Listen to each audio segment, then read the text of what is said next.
Hey there traders, this is Steve Miley, the market chartist for FX Explained and the week commencing 9th of November 2020. Shares surge as Biden is now president-elect. Welcome to another MacroWatch. So now we're going to look at the macroeconomic and geopolitical developments over the past week. Well, clearly the focus has all been on the election and Joe Biden is now announced as president-elect of the United States. And also, the other important development, though, was in the Senate. It looks like the Republicans are likely to hold on to the Senate. Far from a definite yet, but there was an anticipation of potentially a blue sweep for the Democrats to take the Senate. At the moment, it looks like the Republicans are going to hold on to the Senate.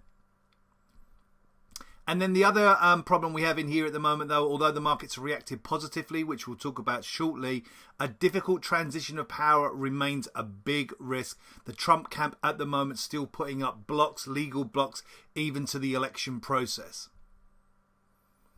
Moving into Europe and also the rest of the world, European and US COVID-19 cases are still very, very high, alongside hospitalizations and a growing number of deaths. And we've seen lockdown measures become more stringent, particularly across the continental Europe in here and also in the UK. So lockdown measures are being put in place, clearly a negative for the economic recovery.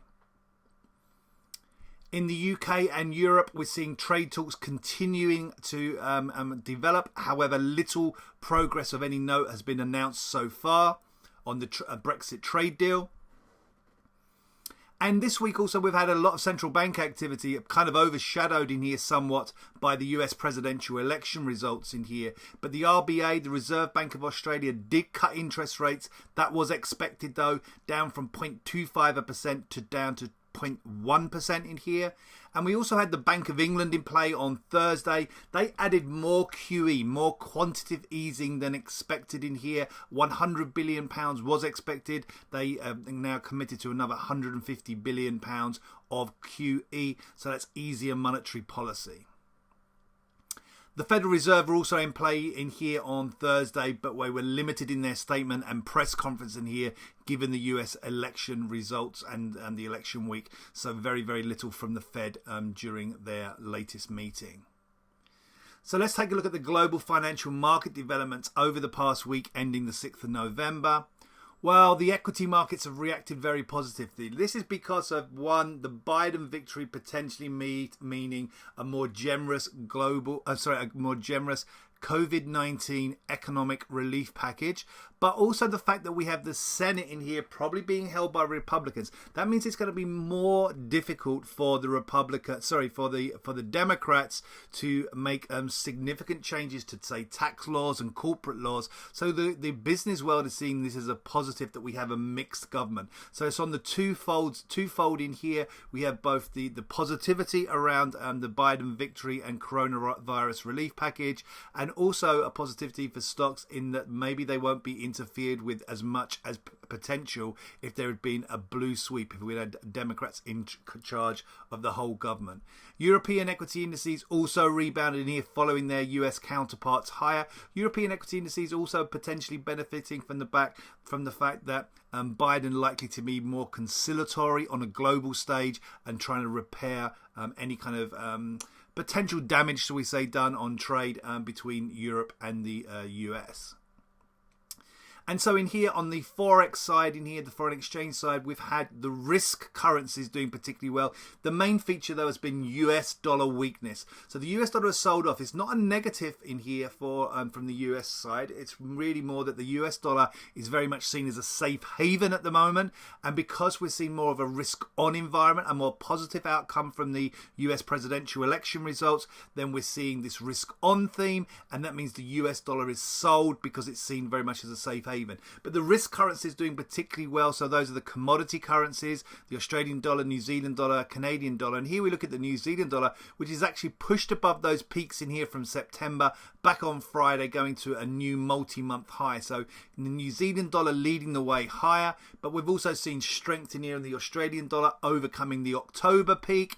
and dollar CAD has gone lower. Remember, US dollar, Canadian dollar lower is US dollar weakness, Canadian dollar strength in here, and getting very, very close to that multi-month peak down in here from September this year for USD CAD. On the reserve currency side, we're seeing a very strong euro recovery as well. Initially, the euro dipped below that September low during the election as the election results were coming out, but then has recovered strongly to take out then the October peak. So then that's seen very much as a positive in here for EUR USD, pointing higher. And even the pound has managed to firm.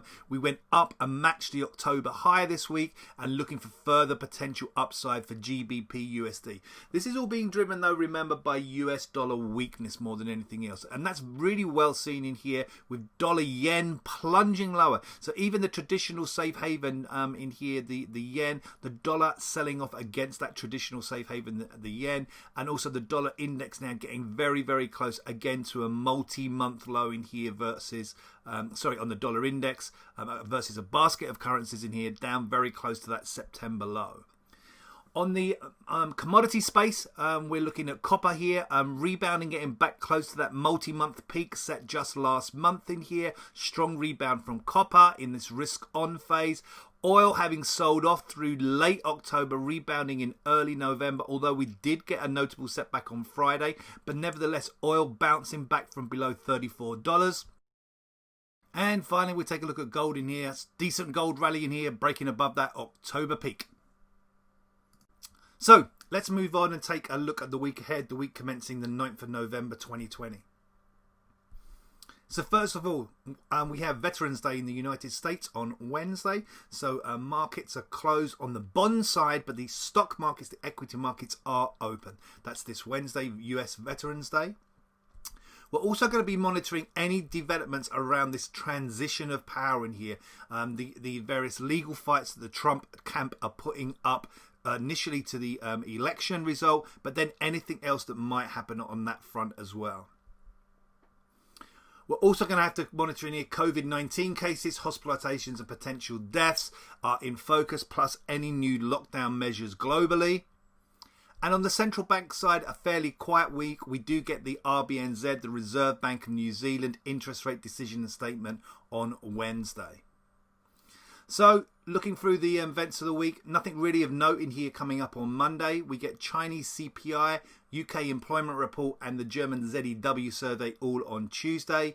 We get the RBNZ interest rate decision on Wednesday. And remember, it is that US Veterans Day holiday with bond markets closed also. Thursday, we get UK GDP, manufacturing and industrial production, the German and US CPI, and then the US weekly jobless claims number. And we round off the week with Eurozone GDP, US PPI, and the University of Michigan Consumer Sentiment Index. I'm going to wish you all a great trading week. Do stay safe out there, and I'll be back with you with another MacroWatch very soon. So traders, don't forget to catch us on the next FX Explained MacroWatch and all the great content on fxexplained.co.uk.